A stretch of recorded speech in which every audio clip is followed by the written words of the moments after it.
Boo. Good afternoon, fellow traders. It's time for the market recap. I'm John Hoagland, filling in for Dan Hodgman. He got a little bit wrapped up today in a couple of things, so just covering for today. Thanks for trusting me with your time. Still Wednesday, March the 3rd. I hope that you've had a good trading day. It certainly has been interesting. Just kind of going over what happened in the markets today. The threat of possible rising treasury yields and kind of an ominous employment number by ADP has bulls a little bit nervous. The Beige Book came out at 2 o'clock. States inflation is expected to remain modest. I got a couple of comments from one of the Fed chairs we're going to talk about here shortly. Crude. A 21.5 million barrel boost in crude stocks, and crude moves higher. Go figure. Go figure.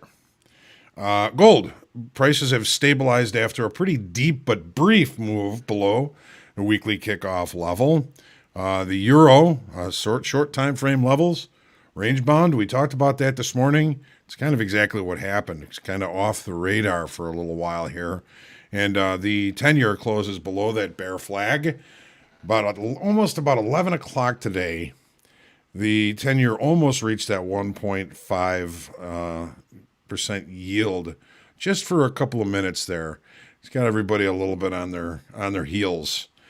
Good afternoon, everyone. Sean, good to see you. Bill, Tanya, Magnum, good to see you. Appreciate that, Tanya. Sean, are there any Top Step rooms or group chats where traders bounce ideas off each other? I don't have Facebook or any social platforms like that, Sean. I don't blame you. Good afternoon, James. Not currently. We're discussing a couple of opportunities, a couple of chances, and I don't have any timelines or promises, but as soon as we come up with something, we will let you know. Hey, Felix Escobar, good to see you. Haven't seen you in a little while. Just going to see what happens here. As far as kind of some of the things that were going on today, the dollar index is really kind of right where it started, the regular trading hour sessions today. There's no real change in the U.S. dollar, but the VIX is up pretty considerably here. It's up about 5, almost 6% on the day. Of course, equity is moving lower. We're going to see that VIX heading to the upside. Harker, I should say, says he doesn't see signs of inflation running out of control. He's also stated that he doesn't see any interest rate hikes in 2022. He's saying. So we're in 2021 right now, right? Right, 2021. Yeah. So for another almost 2 years, he doesn't see any interest rate hikes. Interesting. So, yeah, just kind of looking here. As far as any other news is concerned, I've been so busy today, I really haven't had a chance to take a look at it. It does look like they may be trimming off some of the availability for some of the direct payments for COVID relief. That seems to be the kind of headline here that I'm seeing. So we'll see how that plays out. Good afternoon, Sebastian. Real one. Not everyone profited today, but everyone got to try. Got to try again. Absolutely. The trick is always trade for tomorrow. Got to be here to trade the next day. All right. Why don't we go ahead and jump into the charts here, and let's see what we're looking at. As always, I kind of just go left to right here, looking at crude oil. This is not the crude oil. This is the S&Ps, but let's just start the way we usually do. And here's the daily in crude. 21.5 million barrel boost, and the price moves higher, holds weekly kickoff low. You're just going to look at the 30 to see how this thing played out. I wasn't that focused on crude today. Apparently, I should have been. Weekly kickoff low, 59.60. No real opportunity for us there in the regular trading hour session. But there was a pretty good knee jerk to the downside when that number came out. You would expect that, right? But it ends up kind of resolving back to the upside. Maybe there's something in the market that we don't know about involving OPEC plus the meeting that they're having tomorrow. Who knows? And let's look at the S&Ps now. Kind of resolving pretty deeply to the downside here. Here's the daily chart.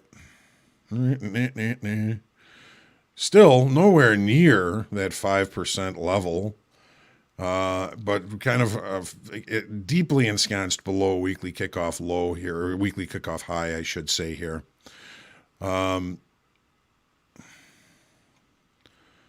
Take a look at the 30. What were we thinking this morning? Volume was pretty low. We've been thinking that because it's in rollover and we have unemployment, that we're probably going to stay pretty range bound. And if you look at the daily here, we are. It's a little volatile for a range bound activity, but we've put recent lows here, we've put recent highs up here and here.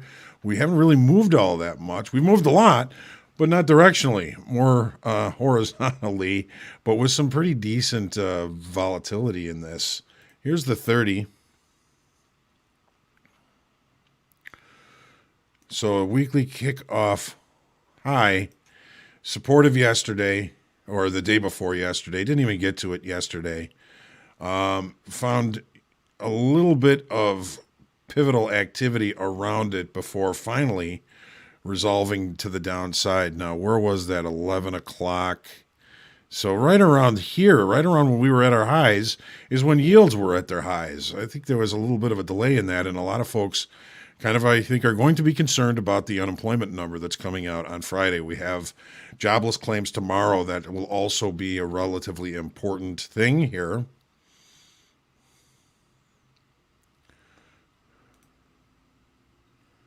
The NASDAQ, I think we're going to see largely the same thing. Oh, no. NASDAQ's diving a little deeper here. We're probably closing below what I would call this area of balance here. We may be seeing a move down towards this 10% off the all-time high. Before we may even see the 5% in the S&Ps. The NASDAQ looking pretty weak here. That's just on the daily. I want to take a look at the the gold here. Okay, here's our weekly kickoff level that we didn't get a chance to trade in regular trading hours yesterday. We did today, but a pretty deep dive down below that level. Almost, 5 points, 50 ticks. That's a pretty deep move. And, when I look at these weekly kickoff levels, they're always a zone. It's not necessarily a finite number. I do love it when I have an opportunity to execute there when it is a finite number, but most of the time it's more of a zone. Let's look at this on the 30. Weekly kickoff low right here. We leave the opening range at the low of the session. Once that opening range broke is when we put in our low, and we drove pretty hard right to weekly kickoff low, stopped for a second, looked pretty deeply below it, but it was so swiftly rejected that there was another opportunity to maybe catch some of this long back to the upside here. Now really just kind of falling into balance, and we're going to have to see how this thing plays out for us tomorrow. I'm just going to look at the 30 here in the euro because we know we're really centrally located, inside weekly kickoff high and low. We talked about the fact this morning that this market is likely to respect short time frame levels. We traded to low of value from yesterday. Basically what we did today was repair yesterday. We had some toothy volume profile. We had some directional activity. We just went back and filled in some of the holes that we left here yesterday. Typical short time frame behavior. And the 10-year, here's the 30-minute chart. We were looking this morning at the daily and possibly kind of creating a bear flag. Okay, bear flag is the market moves down. We have a few days of short, kind of small ranges in the opposite direction, and if we break out below that, the bottom trend line, that might be marking the fact that this is possibly going to respond as a bear flag, and we'll look for continuation to the downside. And that's going to mean rates are going to go higher. There's that going to take apart our equities that we've been enjoying to the upside for so long. What to do? What to do? Here it is on the 30-minute. And, I'm going to say, yes, we did close below this trend line. So given the chance, I might use that trend line as an opportunity for entry. But as long as we continue to accept below that trend line, I'll look for prices to kind of resolve back to the downside. So, and I see we've got a couple of questions here. Explain a bit about settlement, overnight highs and lows, and why they're important. Sebastian. Okay. Settlement. Let's just look at, well, we were kind of just looking at the euro, and I think it's a good example of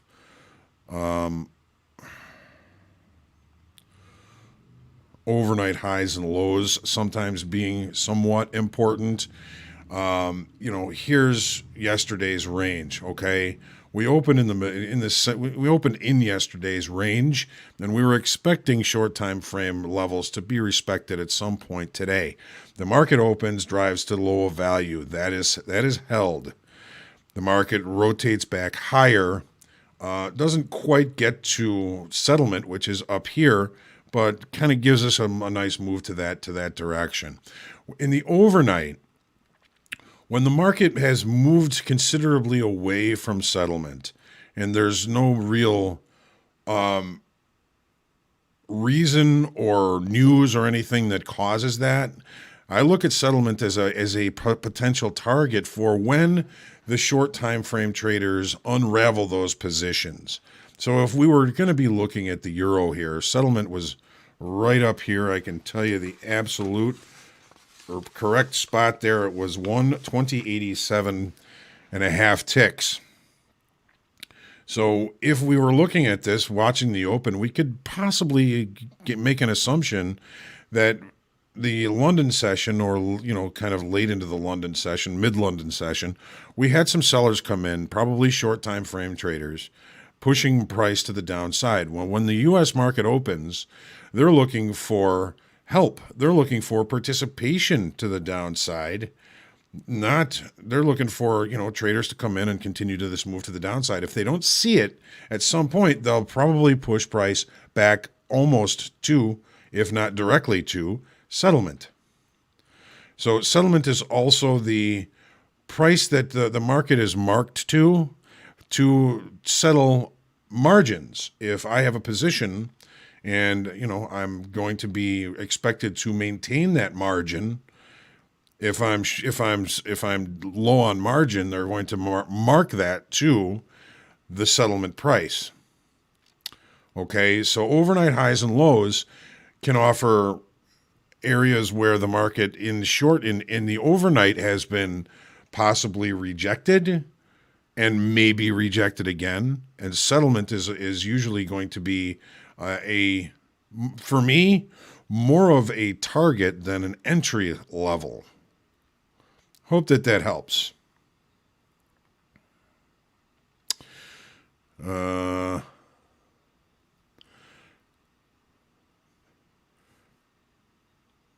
So Sebastian, yeah, again, I hope that helps. There's a lot of information, in and around that, and keep coming to the forecast. Keep coming to the group coaching sessions. We do go over a lot of this during those group coaching sessions. Magnum, do you think that the stronger dollar played a role into oil holding weekly kickoff? It's possible. I don't think that the dollar is necessarily that strong to where that's going to kind of make that kind of an influence. It's really been kind of between 89 and 91 for weeks now. So I don't know if that's much. Weekly highs and lows, those are kind of longer term levels. Yes, those are certainly levels that you want to be paying attention to when price gets to them, because they can offer you some decent opportunities. Sean Barnes, Do you recommend trading during the overnight or pre-market session? Well, Sean, when you think about it, let's look at. I'm going to use the S&Ps for this example. When you think about it, these are U.S. based markets. So the majority of the players in the United States, in the U.S., are going to be present during previously regular trading hours, pit hours. Okay, so when you look at the S&Ps, this is the volume overnight. There's really not a lot of volume.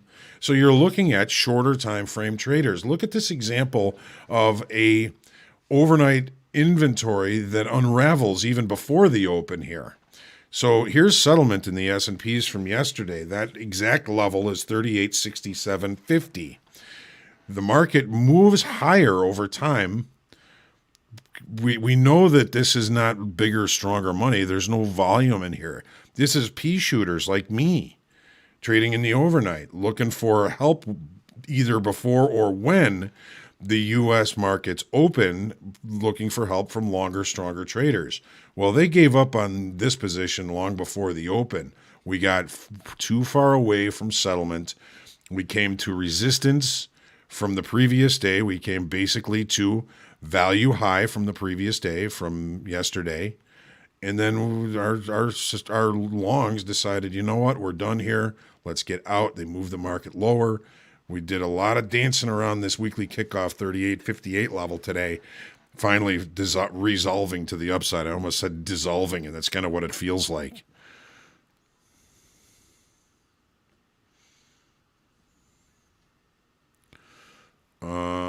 Yes, on my charts, the weekly kickoff levels are in black.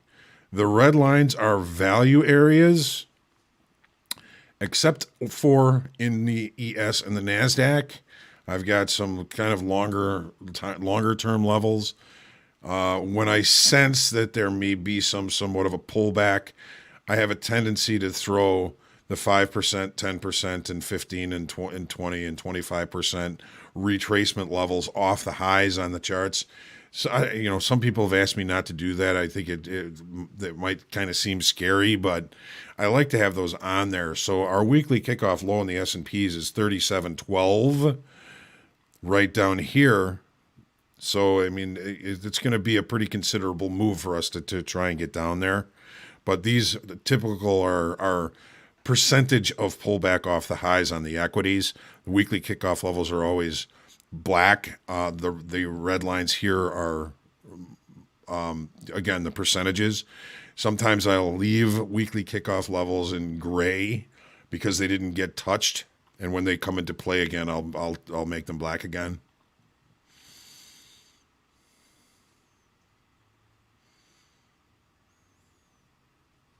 Okay. All right. So, all right.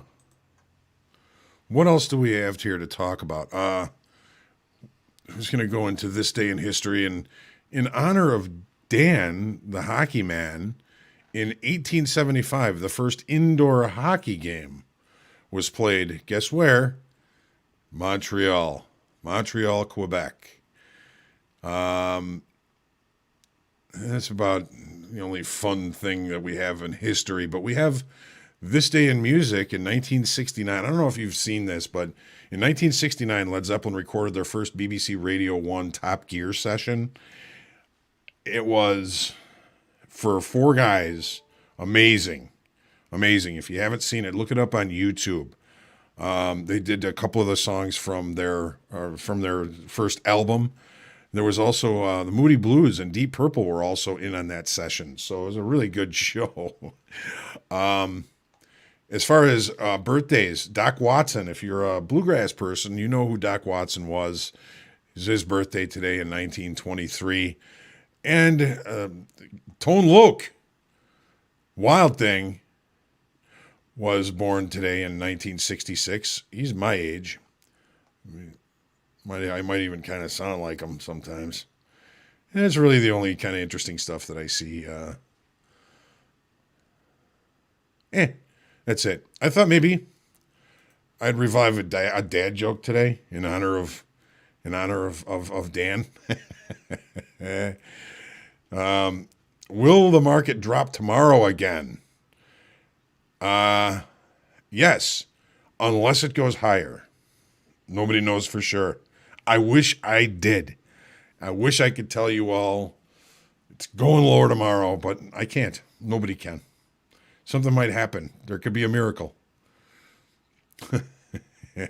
Dad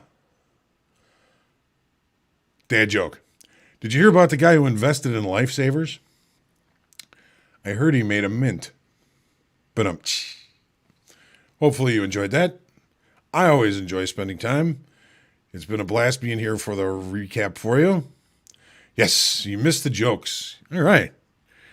Do you look at Delta when deciding a direction? Sebastian, it's a good question.